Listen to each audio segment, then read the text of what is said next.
Welcome back to the highly anticipated update to my circumcision surgery. Now you're probably thinking, why the update? First video was disturbing enough. However, since releasing that video, I've been having guys slide into my DMs with questions on a weekly basis. And as much as I do love chatting with strangers over the internet about my genitals, I thought it might just be easier to answer all these common questions in one video. So I've broken this video down into sections and I'll timestamp them below. So if there's only one section that you're interested in, you're welcome. Starting with section 1, pre-surgery. So there are actually several options to choose from when it comes to getting circumcised, and they all sound like haircuts. You got the low and tight, the high and tight, and don't forget the low and loose. There are also different options for the procedure itself. You can have the traditional, the clamp, they even have laser circumcision. I personally decided on the traditional method as I feel like it's the most tried and tested option. For the style of circumcision, I think it's best to talk to your doctor about this, not someone over the internet, as I think a lot of it is to do with your individual circumstances as well. Cost wise, I did talk about this on the previous video, but depending on your circumstances, you might be able to get this free through your healthcare. I was actually on the waiting list for the NHS, however they're so backed up at the moment, a doctor told me I'd be waiting at least a couple of years to have the procedure, so I decided it'd be best to go private. So my surgery cost £950, which I think is the going rate roughly in the UK. However, I did find out from my last video that the price changes dramatically depending on where you live. So if you ever thought about going to Rwanda, now could be the time. Now the surgery is pretty straightforward. The doctor will take a look at your fella, remind you you're a grower not a shower, and then inject you with local anesthesia in a place you don't want to be injected. You then just wait 20 minutes for the area to go numb.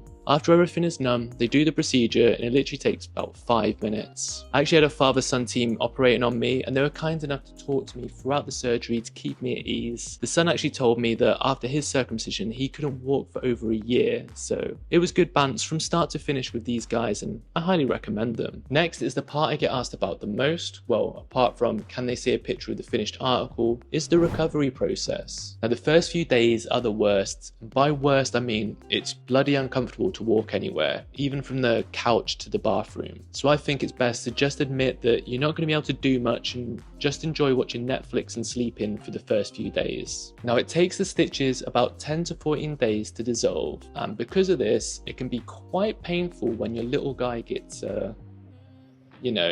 excited. And this is when I realized I spend 95% of my time asleep at attention, which meant for the first 1 to 2 weeks, I really couldn't sleep any longer than an hour or 2 hours. It was actually quite painful to sleep, which is something to bear in mind. It wasn't until about day 6 or 7 where I could actually walk, I'd say distances over like 5 to 10 minutes. And it was still very uncomfortable, and then just gradually over the 2 to 3 to 4 weeks it became more comfortable. But for anyone out there who's worrying if you're on like week 2 or week 3, it gets to a point where you think you're never going to feel recovered, and then just one day around week 4 it's fine. Another common question I get is when can you be intimate or start using your little fella again? And to be honest, only you can answer that question, but when he no longer hurts, which for me was about 4 weeks. A few people also asked me about scarring, and yes, if you have the traditional method, which I had, you will be left with a scar. Apparently if you have the laser circumcision, there is less scarring, so if that is something you're concerned about, that